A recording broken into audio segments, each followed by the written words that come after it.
Te asombraría saber que había monjas artistas en el siglo XII, cuyos autorretratos aparecen sutilmente en los libros que ilustraban a mano. ¿Alguna vez te conmovió ver la extraordinaria obra de las artistas del Renacimiento y no entender por qué eran tan desconocidas? Cuando estudié la licenciatura en arte, jamás me mencionaron a una sola creadora y, a la fecha, la mayor parte de la obra en museos es de hombres.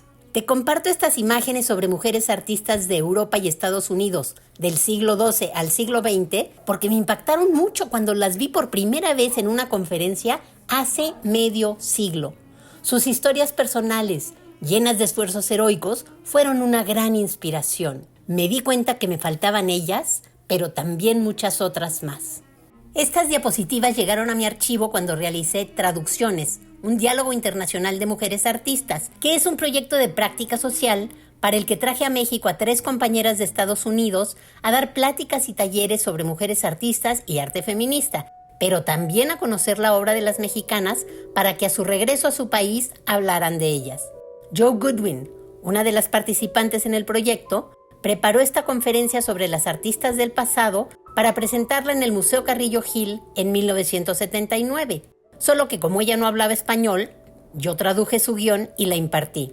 Me quedé con estos materiales y con lo aprendido y los utilicé durante muchos años en mis propias conferencias. Cabe mencionar que para entonces ya empezaba a haber más libros de historia del arte desde una perspectiva de género, aunque estos básicamente hablaban del trabajo de las artistas europeas y de Estados Unidos. Pero con el tiempo, poco a poco, se ha ido construyendo una historia del arte más amplia, incluso la del arte feminista en México. Hoy que vuelvo a ver la obra de estas maravillosas artistas, me siguen conmoviendo y asombrando. Espero que disfrutes del trabajo de todas ellas a lo largo de los siguientes 29 videitos. La mayor fuente de trabajo artístico hecho por mujeres durante la Edad Media proviene de los conventos, que eran el único lugar al que podían acceder a la educación y al sustento quienes no estaban casadas. Algunas de ellas dejaron rastro de su actividad. En el siglo XII, Guda von Weisfauen deja su autorretrato en la letra inicial del homiliario de San Bartolomé. Los manuscritos ilustrados entretejían la literatura y el arte, como puede verse en este autorretrato del siglo XII de Claricia. Cabe resaltar que estas 2 diapositivas son de los pocos ejemplos de autorretratos incluidos en este tipo de libros. Hildegard von Bingen fue una abadesa del siglo XII que empezó a tener visiones a los 43 años. Esto la llevó a adquirir la reputación de visionaria. Ella tenía importantes alianzas dentro de la política y la religión, lo que le permitió ser una persona de gran influencia en su momento. Fue estudiosa de las ciencias naturales, educadora e inventora de un idioma de 920 palabras. Se dice que estas iluminaciones fueron pintadas por las monjas de su convento bajo su dirección. Gerhard von Landsberg también fue abadesa del siglo XII. Esta ilustración y la que sigue fueron copiadas de su enciclopedia Hortus Deliciarum, Jardín de las Delicias, el cual escribió para la educación de las monjas en su convento. Esta enciclopedia, delicadamente coloreada, fue totalmente destruida en el siglo XIX. Sin embargo, aún existen las copias hechas por las personas estudiosas. Otro tipo de trabajos hechos en los conventos en esa época fueron los tapices, gobelinos y encajes. En el siglo XII, las mujeres también estaban haciendo trabajo artístico público, como lo demuestran estas 2 esculturas de Sabina von Steinbach, quien ganó una competencia para acabar estos trabajos tras el fallecimiento del artista originalmente comisionado. Su trabajo está firmado de la siguiente manera: gracias a la piedad sagrada de esta mujer Sabina, que me dio forma a partir de esta dura piedra. Otro ejemplo de arte público hecho por una mujer artista en la antigüedad es este fresco de Plautilla Nelly, pintado aproximadamente en 1568. Este es un excelente ejemplo del trabajo monumental realizado por las mujeres en el siglo XVI.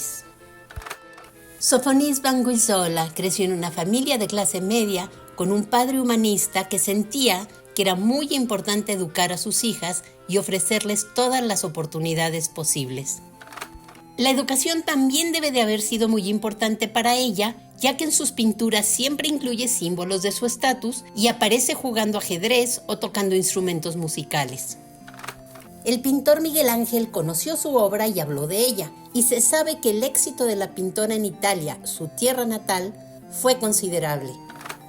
En sus 20s empezó a trabajar como pintora de la corte de Felipe II de España. Como podemos apreciar en esta obra de Lavinia Fontana, el retrato fue un género pictórico accesible para las mujeres del Renacimiento, en el cual obtuvieron grandes logros y con el cual pudieron adquirir un gran prestigio. Otro género pictórico que abordaron las artistas de la antigüedad, como Elisabetta Sirani, es la pintura religiosa. En este cuadro se refiere a cómo Judith salvó a los israelitas emborrachando y decapitando a Holofernes, quien tenía sitiada su ciudad. Este tema bíblico fue popular entre muchas pintoras italianas. Aquí vemos la obra de la pintora italiana Fede Galizia, una más de las artistas que interpretó el tema de Judith con la cabeza de Holofernes. Cada una de las creadoras que abordó este tema tan popular entre las pintoras lo hizo en su propio estilo, enfatizando diferentes aspectos de la historia bíblica. Por último, tenemos a la gran pintora Artemisia Gentileschi, quien abordó el tema en más de una ocasión. Aquí vemos a Judith con su doncella, quien lleva la cabeza de Holofernes en un cesto. En esta versión, cuyos claroscuros son extraordinarios, vemos la escena cuando acaba de suceder el degollamiento.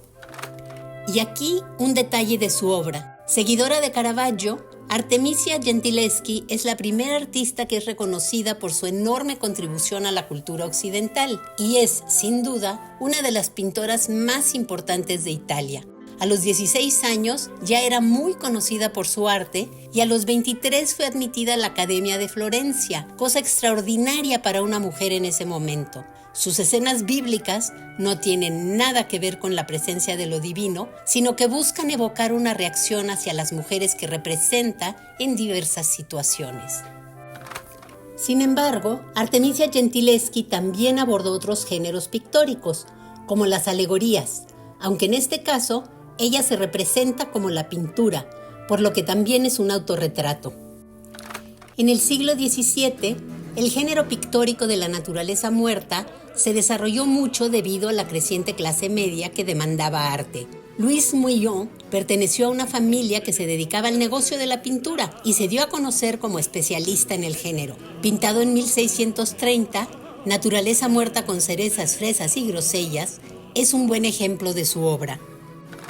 Otro ejemplo de la amplia producción de esta pintora francesa es esta canasta de chabacanos pintada en 1635. Giovanna Garzoni es un importante representante en Italia del género pictórico de la naturaleza muerta. Un aspecto interesante de su obra es que rompe la división entre la pintura científica y la pintura artística. El siglo XVII gozó de una gran actividad artística, en la cual participaron muchas mujeres. Una de las mejores artistas de la época es Judith Leichter, cuyo autorretrato vemos aquí. Ella trabajó en Haarlem en la misma época que el pintor Frans Hals, y hay cierta relación entre sus obras. Esto llevó a que pinturas de ella, como The Jolly Topper o El borracho feliz, fuera atribuida a él durante muchos años. Aquí vemos la propuesta, cuadro en el que un hombre mayor se acerca a una joven para susurrarle al oído alguna invitación indecorosa, mientras ella trata de ignorarlo. Judith obtuvo un gran renombre en vida, lo cual no es sorprendente cuando vemos pinturas como esta, en la que representa con humor a un niño sosteniendo una anguila y a una niña traviesa jalándole la cola al gato. Sin embargo, a lo largo de los siglos, su fama se fue disipando hasta que se descubrió que el cuadro que se le acreditó a Frans Hals era verdaderamente de ella.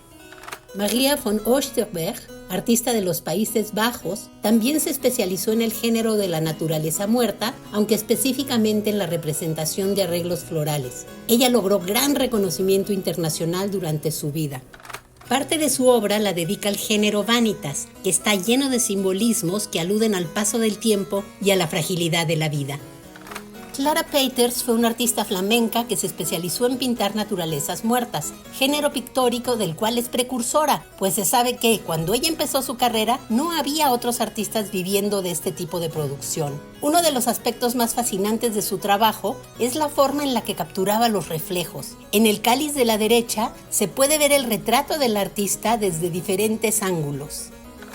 Rachel Gauche es probablemente la artista más espectacular en el género de naturaleza muerta de flores, tanto por su obra como por sus logros. A los 15 años era aprendiz de pintura y a los 20 ya había establecido su carrera como artista. Durante su vida obtuvo gran renombre internacional. Además, fue una de las pocas mujeres que mantuvo su carrera y además una familia, ya que crió y educó a 10 hijos sin dejar de pintar. Sus conocimientos sobre biología y zoología permitieron que su pintura fuera muy precisa y detallada. Angelika Kauffmann nació en Suiza y como muchas otras artistas de la época, su padre también se dedicaba al arte. Él se dio cuenta que su hija tenía tanto talento que abandonó su propia carrera para convertirse en su promotor. Además de pintar autorretratos y naturalezas muertas, Kauffmann realizó obras sobre personajes mitológicos, alegorías y temas históricos. Esto era particularmente difícil para las mujeres en aquel momento porque no les era permitido estudiar el desnudo humano. Kauffmann recibió comisiones de Suiza, Italia e Inglaterra y estuvo entre los fundadores de la Real Academia de Londres. Se sabe poco del artista del siglo XVIII, Françoise Duparc, pero su obra se asocia al género pictórico que representa a la clase trabajadora en sus quehaceres diarios. De las 41 obras mencionadas en su testamento, solo se conoce el paradero de 4 de ellas, lo cual es otro ejemplo del descuido y la falta de atención que se le ha puesto al trabajo de las mujeres artistas. Probablemente la artista más famosa en tiempos de la Revolución Francesa fue Elisabeth Vigée-Lebrun. Ella estudió en un convento, aunque su padre fue quien la inició en la pintura. A los 15 años, ella ya ganaba lo suficiente con su obra para mantener a toda su familia. Vigée-Lebrun forjó su propia carrera y a la edad de 20 años ya era retratista de la aristocracia francesa, en particular de la reina María Antonieta. En 1783, ella fue una de las 4 mujeres que logró ingresar a la Real Academia. Por su alianza con la monarquía, la pintora tuvo que vivir en el exilio durante la Revolución, aunque se mantuvo muy bien trabajando en otras cortes europeas. Adélaïde Labillière fue contemporánea de Elisabeth Vigée-Lebrun, por lo que también le tocó vivir la Revolución Francesa, aunque a diferencia de la primera, sus alianzas no estuvieron con la monarquía, sino con los revolucionarios, quienes incluso le comisionaron varios retratos. De hecho, el retrato fue su especialidad, como podemos ver en este que le hizo a François-André Vincent, su segundo esposo, quien también se dedicaba al arte. Labillière estuvo muy comprometida con la educación de las artistas jóvenes. Por ello, dado que cuando la aceptaron en la academia solo se permitía el ingreso a 4 mujeres, lo que significaba que su entrada le cerraba la puerta a otras, ella presentó esta obra, con la cual, simbólicamente, les permite la entrada a otras 2 mujeres. En Estados Unidos surge un nuevo tipo de mecenazgo en el arte entre 1855 y 1860. En ese momento, Charlotte Cushman, a quien vemos aquí, se consagraba como la actriz dramática más reconocida en su país. Cushman representaba cualquier rol que le fuera interesante, sin importar el sexo. Por primera vez, el público estadounidense vio un Romeo y un Macbeth interpretados por una mujer y con una fuerza sorprendente. Ya establecida su carrera, Cushman apoyó el trabajo de las artistas jóvenes, siendo la más famosa de ellas Harriet Hosmer, quien quería estudiar escultura en Roma, y Cushman la invitó a quedarse con ella. Aquí vemos un grabado que hizo Augustus Robin de Hosmer. Cushman apoyó a la escultora tanto económicamente como a través de sus conexiones y comisionándole obra. Hosmer, a quien vemos aquí esculpiendo el monumento a Thomas Hart Benton, fue una de varias artistas estadounidenses que emigraron a Roma a mediados del siglo XIX para estudiar escultura. A este grupo de escultoras se las conoce como la Parvada Marmórea. Todas ellas trabajaban un estilo clásico y temática mitológica. En poco tiempo, el trabajo de Hosmer obtuvo reconocimiento internacional. Una de sus comisiones más reconocidas es la de Zenobia, la última reina de Palmira, que trata de un antiguo matriarcado. Hosmer nos muestra a una reina durante su derrota, sin perder su fuerza, su poder o su integridad, simbolizando el fin de su cultura ante los romanos. Edmonia Lewis es una más de las artistas de la Parvada Marmórea. Hija de un hombre afrodescendiente y de una mujer chippewa, ella representa su herencia cultural a través de sus esculturas. Anne Whitney también estudia escultura en Roma en la misma época que Rosemary Lewis, aunque ella trabaja el bronce. Sus convicciones de izquierda son evidentes en su trabajo, a través del cual siempre representó a la clase trabajadora y a los pobres. Rosa Bonheur, a quien vemos aquí con su leona Phasma, es otra artista francesa independiente y autodidacta del siglo XIX. Aunque su primera instrucción artística la recibió de su padre, quien también era artista, ella fue aprendiendo a partir de la práctica, a través de la realización de dibujos muy precisos y minuciosos. Su principal temática fueron los animales y es considerada artista naturalista. Bonheur realizaba muchos bocetos de animales en diferentes posiciones para ir construyendo un cuerpo de trabajos sobre los que continuaba trabajando hasta llegar a la obra final. Con este cuadro, de título Arando en el Nirvanés, Bonheur obtuvo la medalla de oro en el Salón de París en 1847, con lo cual se consolidó su carrera. La artista vivió durante 4 décadas con su amiga íntima Nathalie Micas en un castillo a las afueras de París, en cuyos jardines acondicionó espacios para tener una variedad de animales que le servían de modelos para sus obras. Su obra más conocida y monumental es esta pintura al óleo de título Feria de Caballos, que mide 2 metros 44 centímetros por 5 metros 7 centímetros. Aquí un detalle de la obra que se encuentra en el Museo Metropolitano de Nueva York desde 1887. Para lograr la maestría que tenía, Bonheur, en determinado momento, obtuvo permiso para vestirse de hombre y así poder ir al rastro o al mercado a estudiar a los animales sin que la molestaran. Cuando tenía cerca de 80 años, Bonheur decidió que necesitaba escribir sobre su propia vida y encontró a la joven artista estadounidense Anna Klumpke, quien escribió la biografía más precisa de la pintora, titulada Rosa Bonheur, su vida, su obra, publicada originalmente en francés. Anna Klumpke retrató a muchas mujeres de gran relevancia a finales del siglo XIX, incluyendo a la sufragista Elizabeth Cady Stanton, quien fue de las líderes más importantes en la lucha por el voto para las mujeres en Estados Unidos. En ese momento, las mujeres estaban organizándose para cambiar al mundo con su actividad política y creando nuevas visiones a través de las artes. Berthe Morisot fue una de las iniciadoras del impresionismo. Su familia se oponía a que se dedicara al arte. Sin embargo, ella siguió avanzando en su carrera y forjó importantes relaciones profesionales con artistas de la talla de Edgar Degas, Puvis de Chavannes y Manet, basadas en el respeto mutuo. Morisot expuso con los impresionistas durante muchos años. Ella con frecuencia retrata a personas de su familia. En La lectura, una pintura al óleo, vemos a la madre y a la hermana del artista. Aquí vemos el autorretrato de la artista estadounidense Mary Cassatt, reconocida por sus representaciones de niños y mujeres, así como por ser defensora de los derechos de las mujeres. Afín al impresionismo, Cassatt pintó Niña con sombrero de paja en 1886, obra que se encuentra en la National Gallery of Art en Washington, D.C. Al igual que otras artistas, Mary Cassatt también enfrentó una fuerte oposición familiar a su carrera. Su padre incluso le dijo que prefería verla muerta a dedicada a la pintura. Edgar Degas vio la obra de Cassatt en una exposición impresionista en París y quiso conocerla. Este fue el inicio de una larga relación de compañerismo basada en su respeto mutuo como artistas. Hacia 1886, el impresionismo empezaba a transformarse y Cassatt buscaba que su obra fuera más monumental. Ella empezó a profundizar en su dibujo y eventualmente incursionó en la gráfica. Sus obras tempranas, por un lado, muestran su interés por la estampa japonesa y por otro, los resultados de su investigación personal en la gráfica. Cassatt desarrolló un proceso de impresión único en el que se aplicaban varios colores a la placa simultáneamente y luego se imprimían. Aunque ella influenció a otros artistas impresionistas, quienes abrevaron de sus investigaciones gráficas, ninguno combinó con tanto éxito la influencia del diseño y las temáticas japonesas con el realismo francés. La artista francesa Marie Laurencin fue muy cercana a muchos artistas y escritores de París a principios del siglo XIX. Su relación con Apollinaire fue una fuente de creación para ambos.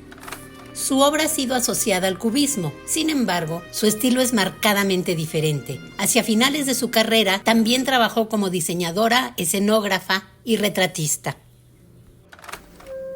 Suzanne Valadon, cuyo autorretrato estamos viendo, también creció entre artistas. De joven trabajó de modelo para pintores como Renoir, Toulouse-Lautrec y Berthe Morisot, pero ya en su casa, a escondidas, se dedicaba al arte. Valadon aprendió observando a los artistas para quienes posaba, adaptando lo que le interesaba de cada uno de ellos a su obra. Su pintura se caracteriza por contornos fuertes y una gran relevancia de la línea. La pintora fue amiga de artistas como Toulouse-Lautrec y Edgar Degas, quienes reconocían y admiraban su talento. Valadon fue madre del pintor Maurice Utrillo. Ella le enseñó a pintar como una forma de terapia durante sus batallas contra la enfermedad mental y el alcoholismo. Valadon fue la primera artista mujer aceptada como integrante de la Sociedad Nacional de Bellas Artes. Asimismo, expuso varias veces en el Salón de los Independientes en París y participó en la Sociedad de Mujeres Artistas Modernas en 1931. Su estilo se acerca más al realismo que al esteticismo y toda su obra refleja su visión particular. Paula Modersohn-Becker ha sido reconocida en su propio país como pionera del arte moderno y ahí, en Alemania, incluso existe un museo en su honor. Como tantas otras mujeres artistas, ella también enfrentó la oposición familiar a su vocación, por lo que primero tuvo que estudiar para maestra. La pintora vivió en Volkswiede, una colonia de artistas que rechazaban la industrialización y promovían el regreso a la naturaleza, y también en París, en donde vivía de manera independiente y estudiaba.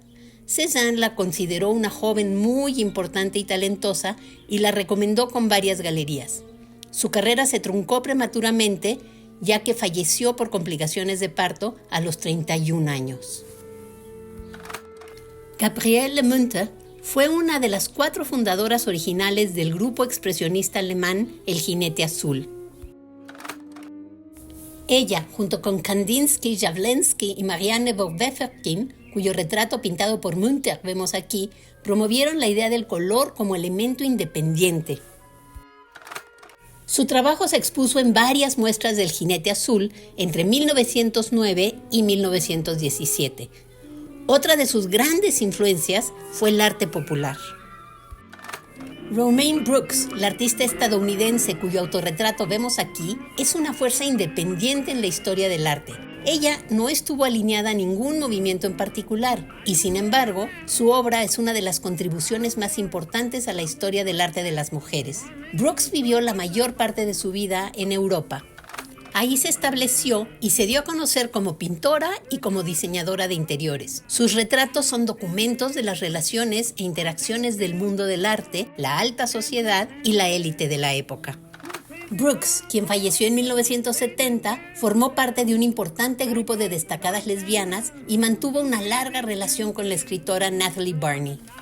Aquí vemos uno de los autorretratos de la artista alemana Käthe Kollwitz, quien además de extraordinaria dibujante, es ampliamente reconocida por sus grabados, su pintura y su obra escultórica. Toda la obra de Kollwitz tiene una fuerte carga emotiva y refleja las experiencias de alguien que vivió entre la Primera y la Segunda Guerra Mundial y la depresión de Alemania durante la época de Hitler. Otra característica de su obra es el constante uso del blanco y el negro. La práctica del grabado le permitió al artista hacer que su obra fuera accesible económicamente a un público más amplio. Kollwitz fue la primera mujer en ser aceptada a la Academia Prusa de las Artes en 1919, en donde fue directora de artes gráficas hasta que la obligaron a renunciar en tiempos del nazismo. Su obra fue censurada por los nazis en 1936 y, aunque continuó trabajando, ya no le permitieron exhibir su obra. Su trabajo sobresale como un testimonio de los horrores de la guerra y el absurdo sacrificio de vidas. Terminamos con Madre Protectora, un ejemplo de sus esculturas. Esta es una fotografía de la importante artista estadounidense Georgia O'Keeffe. Algunas personas la han considerado como precursora del arte feminista, aunque O'Keeffe siempre negó asociación alguna con las temáticas y las teorías de este, planteando que su obra alude a la relación del cuerpo femenino con la tierra y a los ciclos de la vida. Aunque hay quienes piensan que los cuadros de O'Keeffe de huesos y cráneos representan a la muerte, para ella son formas hermosas y llenas de vida. Ya que en el púlpito número 5 pertenece a una serie de 6 cuadros en los que O'Keeffe representa a esta sensual planta desde una manera realista hasta la abstracción. En estos cuadros, la artista hace alarde de su dominio del color y de la forma.